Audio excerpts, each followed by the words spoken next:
Wimsatt was one of the most influential figures in mid 20th century American literary criticism.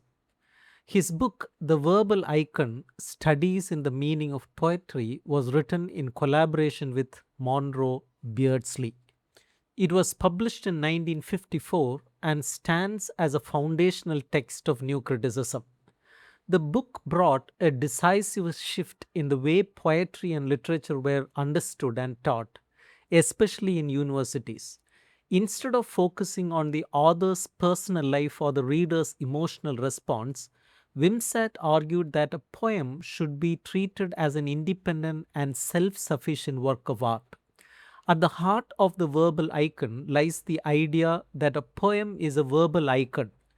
By this, he means that a poem exists in and through its language alone.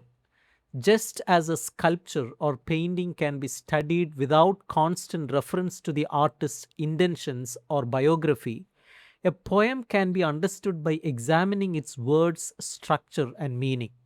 Once a poem is published, it no longer belongs to the author but becomes part of the public world of language.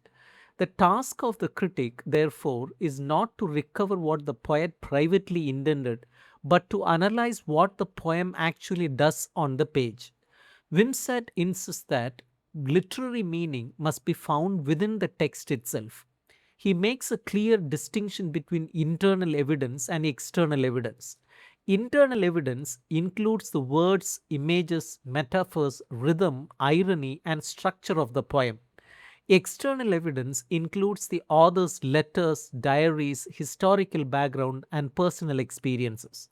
While such external information may be interesting, Wimsatt argues that it should not control interpretation. A poem must stand or fall by its own verbal structure. One of the famous contributions of the verbal icon is the idea of the intentional fallacy. This fallacy refers to the mistake of judging a literary work by what the author intended to say rather than by what the text actually says. Wimsatt and Beardsley argue that if the author's intention is successfully realized, it is already present in the poem and needs no outside explanation.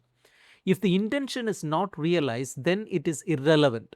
In either case, the author's private intention cannot serve as a reliable guide to meaning.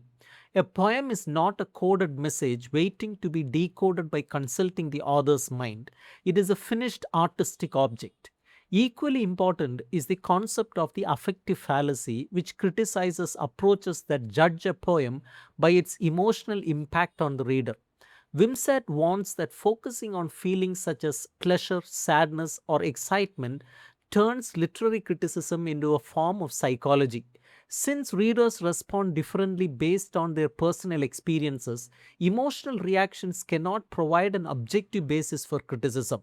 Such approaches, he argues, lead to impressionism and relativism, where all interpretations are equally valid regardless of the text.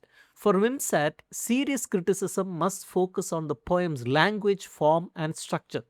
Throughout the book, Wimsatt emphasizes close reading and the idea of organic unity.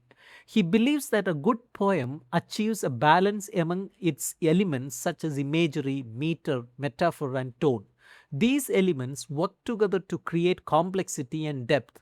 He also explores the idea of the concrete universal, suggesting that literature expresses universal human truths through specific and concrete language.